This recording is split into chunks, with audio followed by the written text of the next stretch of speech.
Salam,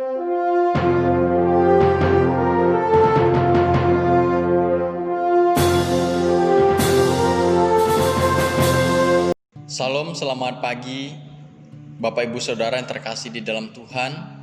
Kita bersyukur pagi hari ini kita boleh bangun dengan tubuh yang sehat. Bahkan Tuhan boleh beranugerah kepada kita, memberikan kesempatan untuk kita menjalani kehidupan serta segala berkat yang telah Tuhan sediakan di dalam kehidupan kita.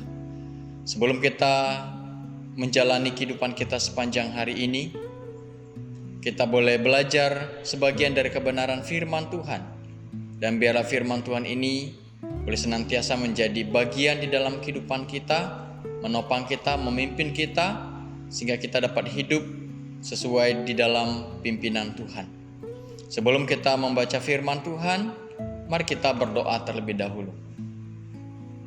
Bapa kami yang di surga, kami mengucap syukur karena kasih dan kebaikan Tuhan yang selalu baru di dalam kehidupan kami. Kami bersyukur buat berkat Tuhan yang telah Tuhan sediakan secara khusus sepanjang hari ini untuk kami nikmati. Sebelum kami memulai segala aktivitas kami di dalam kehidupan kami sepanjang hari ini dan menikmati segala berkat Tuhan, ampuni kami Tuhan, sucikan dan kuduskan kami dan layakan kami. Dan saat ini kami mau membaca firman Tuhan.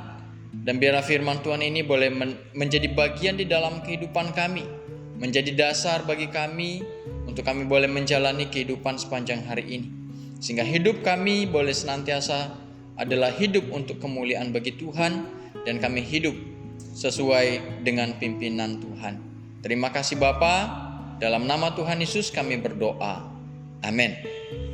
Bapak Ibu Saudara yang terkasih di dalam Tuhan, mari kita membuka Alkitab kita yang terambil dari kitab Yosua pasal yang ke-6 ayat yang ke-27. Saya akan membacakan bagi kita semua demikian firman Tuhan. Dan Tuhan menyertai Yosua, dan terdengarlah kabar tentang dia di seluruh negeri itu. Bapak Ibu Saudara, berbahagialah kita yang membaca, merenungkan, dan yang akan melakukan firman Tuhan di dalam kehidupan kita.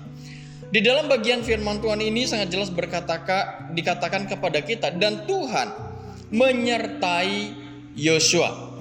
Bapak Ibu Saudara, firman Tuhan kalau kita membaca secara keseluruhan di bagian yang kita baca tadi, secara khusus di pasal 6 ini, di sini dikisahkan bagaimana Yosua mengalahkan atau menguasai kota Yeriko.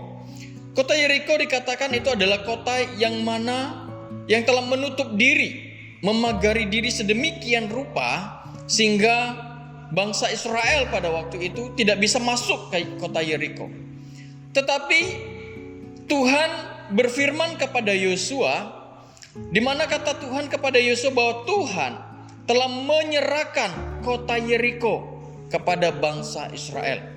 Oleh sebab itu kata Tuhan memimpin bangsa Israel. Tuhan berfirman kepada Yosua apa yang harus dilakukan oleh bangsa Israel untuk menguasai atau untuk menjatuhkan kota Yeriko ini. Nah Bapak Ibu Saudara, ketika Tuhan memberikan strategi yang jitu untuk meruntuhkan, untuk menjatuhkan, untuk menguasai kota Yeriko kepada Yosua. Dan akhirnya Yosua pun memerintahkan bangsa Israel sedemikian rupa sesuai dengan apa yang telah Tuhan firmankan kepadanya.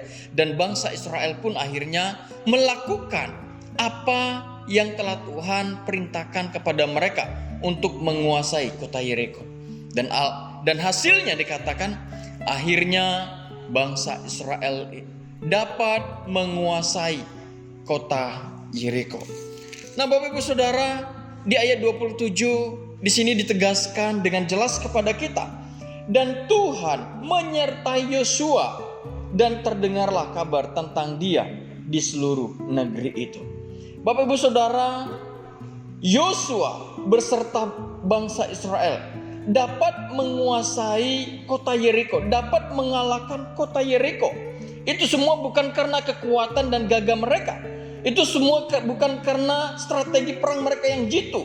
Tetapi itu semua dikatakan karena adanya pimpinan dan penyertaan Tuhan di dalam kehidupan Yosua dan bangsa Israel pada waktu itu. Pimpinan penyertaan Tuhan yang membuat Yosua bisa berhasil bersama bangsa Israel untuk menduduki kota Yeriko. Bapak Ibu Saudara, bagian firman Tuhan ini mengingatkan kepada kita, sesungguhnya di dalam kehidupan kita betapa pentingnya penyertaan Tuhan, betapa pentingnya pimpinan Tuhan di dalam kehidupan kita. Bapak Ibu Saudara, di dalam hidup ini kita memang bisa hidup, kita memang bisa menjalani setiap segala aktivitas kita. Kita bisa berjuang sendirian walaupun tanpa penyertaan Tuhan. Kita bisa melakukan ini dan itu tanpa pimpinan Tuhan. Tetapi sekali lagi, ketika kita melakukannya, segala keberhasilan tetap Tuhan yang menentukan. Dan keberhasilan yang kita capai di luar pimpinan Tuhan, di luar penyertaan Tuhan adalah keberhasilan yang semu, keberhasilan yang sia-sia. Tetapi ketika kita menjalani kehidupan kita di dalam pimpinan Tuhan, di dalam penyertaan Tuhan, maka percayalah, kita akan memperoleh kemenangan demi kemenangan di dalam kehidupan kita. Ada kekuatan, ada keberhasilan, ada kebahagiaan, ada sukacita, ada damai di dalam kehidupan kita. Karena kita tahu bahwa hidup kita ada di dalam penyertaan dan pimpinan Tuhan. Walaupun di dalam kehidupan kita, di dalam realita ini ada banyak tantangan, ada banyak pergumulan, tetapi kita percaya ketika kita hidup di dalam penyertaan Tuhan, ketika kita hidup di dalam pimpinan Tuhan, maka kita tetap akan kuat. Kita akan tetap berhasil. Kita tetap akan dapat menjalani kehidupan dengan baik, dengan penuh sukacita, penuh dengan ungkapan syukur di dalam kasih dan anugerah Tuhan. Bapak Ibu Saudara, mari kita menjalani kehidupan ini dengan pimpinan Tuhan. Mari kita menjalani kehidupan ini dengan penyertaan Tuhan. Biar firman Tuhan ini boleh senantiasa memberkati kita dan menguatkan iman kita dan menuntun kita untuk kita selalu hidup di dalam penyertaan dan pimpinan Tuhan di dalam kehidupan kita. Amin. Mari kita berdoa. Bapa kami yang di surga, kami bersyukur buat kebenaran firman Tuhan yang telah kami dengar pagi hari ini. Firman Tuhan boleh mengingatkan kami bahwa pimpinan dan penyertaan Tuhan sangat penting di dalam kehidupan kami. Karena kami tahu tanpa pimpinan Tuhan, tanpa penyertaan Tuhan, maka kami tidak kuat menjalani hidup ini. Maka kami tidak mampu melewati hari-hari kami dengan baik. Maka kami akan mengalami kegagalan di dalam hidup ini. Tetapi kami percaya Tuhan, ketika kami hidup di dalam penyertaan Tuhan, ketika kami hidup di dalam pimpinan Tuhan, maka kami akan diberikan kemenangan demi kemenangan di dalam kami menjalani kehidupan ini. Walaupun ada banyak tantangan yang terjadi di dalam kehidupan kami. Terima kasih Bapa. Sekali lagi kami menyerahkan kehidupan kami sepanjang hari ini. Pimpinlah kami, sertailah kami, tuntunlah kami dan topanglah kami Tuhan. Berkati kami dalam kesehatan, berkati kami dalam pekerjaan kami, berkati kami di dalam rumah tangga kami, berkati kami di dalam masa depan kami. Ini doa kami, dalam nama Tuhan Yesus kami berdoa dan mengucap syukur. Amin. Salam, selamat pagi Bapak Ibu Saudara, selamat beraktivitas. Tuhan Yesus memberkati kita semua. Amin.